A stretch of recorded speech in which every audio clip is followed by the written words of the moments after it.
Assalamualaikum warahmatullahi wabarakatuh. Untuk pertemuan hari ini, kita akan membahas mengenai fungsi suatu peubah. Jadi, di sini definisi fungsi dari suatu peubah itu dapat dinyatakan sebagai suatu ketergantungan antara suatu peubah anggaplah Y terhadap suatu peubah X. Jadi, apabila kita menyatakan suatu fungsi tersebut itu adalah suatu peubah Y yang tergantung kepada suatu peubah X, maka si Y ini merupakan suatu peubah yang tak bebas dan si X merupakan suatu peubah bebas. Untuk permisalan yang gampang, jadi matematikawan Swiss itu menyatakan bahwa suatu fungsi itu lebih gampangnya jika dia dimisalkan dengan suatu huruf alfabet. Jadi misalkan di sini functionnya itu atau fungsinya itu kita misalkan sebagai f, maka apabila suatu peubah y yang bergantung terhadap X, maka si Y ini itu ekuivalen atau sama dengan suatu fungsi f yang di fungsi f ini dia memiliki peubah x. Sebagai contohnya, apabila saya punya suatu fungsi x, di mana fungsi fx ini itu merupakan didefinisikan sebagai x kuadrat dikurangi 4. Atau dengan kata lain, si x di sini peubah bebasnya adalah x dan peubah tak bebasnya adalah suatu fungsi fx. Nah, untuk contoh yang kedua, di sini kita punya yaitu y sama dengan fx. Dengan fx-nya sama dengan 1 ditambah akar x. Atau dengan kata lain, y-nya ini adalah suatu peubah tak bebas dengan peubah bebasnya adalah X. Fungsinya di sini itu didefinisikan sebagai suatu fungsi f. Nah, di sini untuk suatu fungsi itu apabila suatu peubah x bebas itu nilainya masuk ke dalam suatu fungsi, maka nilai peubah y yang dimana dia adalah suatu nilai hasil dari fungsi itu apabila kita gabung kita kaitkan, maka nilai dari fungsi itu tepat ke satu nilai y. Jadi, apabila nanti kalian mempunyai suatu fungsi di mana apabila satu fungsi x satu nilai x memiliki lebih dari dua nilai, maka itu tidak dinamakan suatu fungsi. Lebih gampangnya, apabila kita ilustrasikan ke dalam suatu bentuk grafik, di sini ini kita ngobrolnya adalah diagram Venn anggapnya. Jadi apabila di sini saya punya suatu fungsi f, berarti untuk seluruh titik-titik yang ada di sini itu apabila kita masukkan ke dalam suatu fungsi f, maka titik-titik yang ada di sini itu tepat memiliki satu pasangan yang pada nilai yang ada di sebelah kanannya ini. Ya, jadi apabila titik-titik ini tepat memiliki satu pasangan atau satu nilai di sebelah kanannya atau jadi si titik ini tepat dihubungkan dengan satu titik di sebelah kanan titiknya, maka eh, fungsi f ini merupakan suatu fungsi. Tapi apabila dari titik-titik yang di sebelah kiri ini, dia tidak dipasangkan tepat satu titik atau dengan kata lain dia bisa lebih dari dua titik dipasangkan dengan dirinya, seperti pada contoh yang ada di sebelah kanan. Di sini, seperti pada titik ini dihubungkan ke dua titik yang berbeda.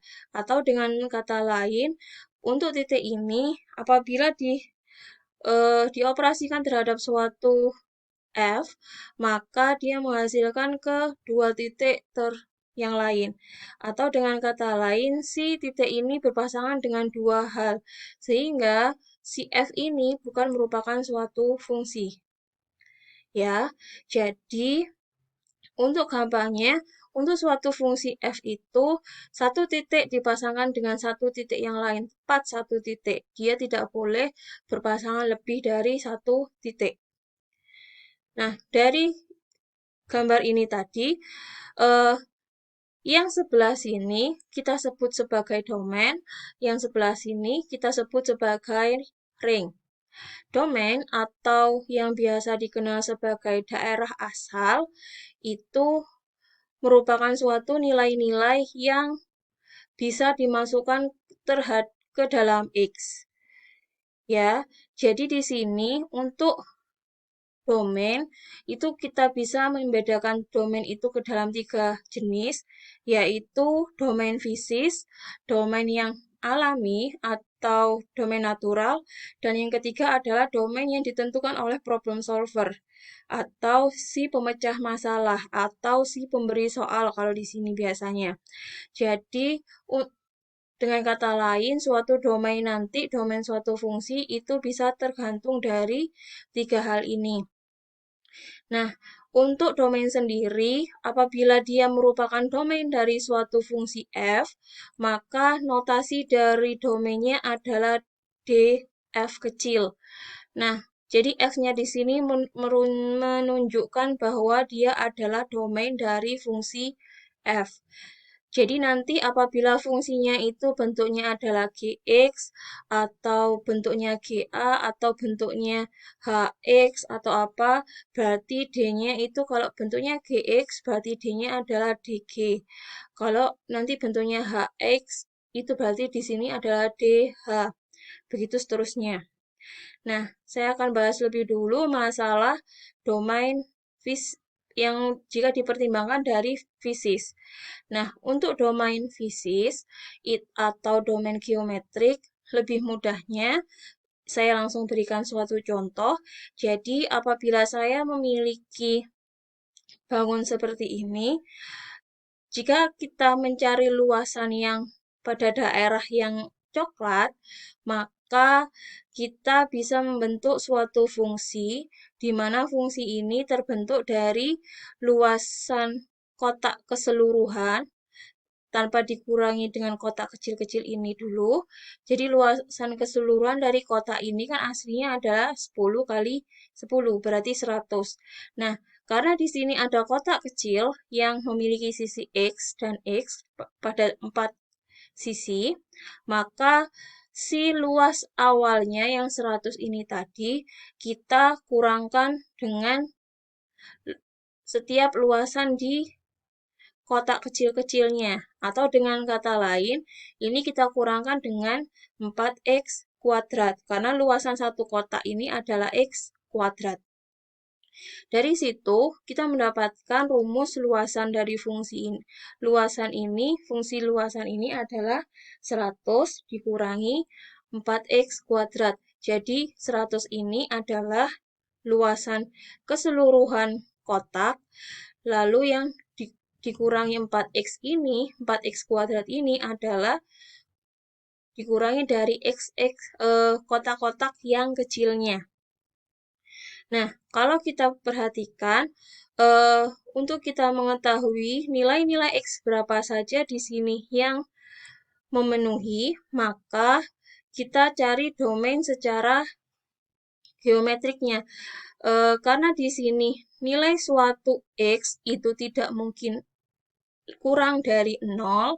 Kenapa? Karena suatu panjang dari suatu sisi itu tidak mungkin negatif, sehingga untuk nilai X ini yang bisa dimasukkan ke dalam X itu dimulai dari 0 sampai dengan karena di sini suatu panjangnya dari si kotak ini adalah 10 cm, sedangkan dari kedua sisi itu terpotong oleh dua kotak, ya, dengan panjang sisinya adalah X dan X, maka apabila si X ini diperpanjang pada masing-masing sisi, maka kedua X ini akan bertemu di titik tengah dari si kubus ini. Atau dengan kata lain, nilai X maksimumnya adalah 5, yang didapat dari 10 dibagi 2. Sehingga untuk nilai X yang memungkinkan di sini itu adalah dia didapat dari 0 sampai 5. Atau jika kita tuliskan, itu kita dapat membentuk di seperti ini. Suatu domain fungsi f di sini itu berasal dari suatu nilai X yang memuat dari rentang 0 sampai 5. Ini jika diperhatikan dari fisiknya atau bukti geometriknya. Nah, yang kedua yang kita bahas tadi adalah domain yang disebabkan oleh pembatasan natural. Kalau pembatasan natural ini itu biasanya dilihat dari si fungsinya secara langsung. Seperti pada contoh si nomor 1, si fungsi X sama dengan X kuadrat, maka nilai-nilai yang boleh dimasukkan ke dalam X ini itu kan boleh dari negatif tak hingga sampai plus tak hingga. Atau dengan kata lain, domain dari fungsi ini itu adalah dari negatif tak hingga sampai plus tak hingga. Nah, untuk yang fungsi kedua, yaitu fungsi hx, karena di sini bentuknya adalah 1 per x min 1, x min 3. Untuk bentuk yang seperti ini, nilai awalnya dia kan boleh X itu dari negatif tak hingga sampai plus tak hingga. Atau dengan kata lain, dia adalah bilangan real. Akan tetapi, suatu bentuk pembagian itu tidak boleh memiliki nilai bawahnya adalah 0. Kenapa? Karena apabila si nilai bawahnya ini sama dengan 0, maka suatu fungsi hx itu tidak akan memiliki suatu bilangan yang terdefinisi. Sehingga kita harus memberikan batasan terhadap nilai-nilai X yang bisa diambil di sini. Atau dengan kata lain, kita tidak boleh memasukkan nilai X yang menyebabkan si pembagi ini menjadi 0. Dari sini, karena kita punyanya di pembagi ini kita punya adalah X dikurangi 1 dikali X dikurangi 3, maka nilai-nilai X yang tidak boleh dimasukkan ke dalam fungsi adalah X sama dengan 1 dan X sama dengan 3. Sehingga domain dari fungsi ini dapat kita tulis sebagai X sedemikian hingga nilai X itu tidak boleh sama dengan 1 atau X tidak boleh sama dengan 3, di mana nilai X yang lain itu merupakan X bilang himpunan real. Nah, dari sini, untuk yang nomor 3, untuk fungsi dgx sama dengan 2 plus akar X min 1, nah dari sini, untuk kita bisa mendapatkan suatu nilai akar, maka nilai yang ada di dalam akar itu harus tak negatif. Atau dengan kata lain, X min 1 minimal memiliki nilai sama dengan 0. Dan X min 1 maksimal bisa tak hingga. Sehingga nilai minimal X min 1 yang diperbolehkan adalah pada saat X sama dengan 1. Apabila kita mengoperasikan X min 1 itu kita masukkan X sama dengan 1, berarti kita mendapatkan hasil operasi X min 1 di sini adalah 0. Sehingga untuk domain yang di fungsi gx ini, apabila kita masukkan nilai kurang dari 1, maka nilai yang dihasilkan pada akar ini itu akan menghasilkan suatu nilai negatif. Dengan kata lain, dia akan membentuk suatu bilangan imajiner atau bilangan yang irasional. Sehingga itu tidak kita masukkan.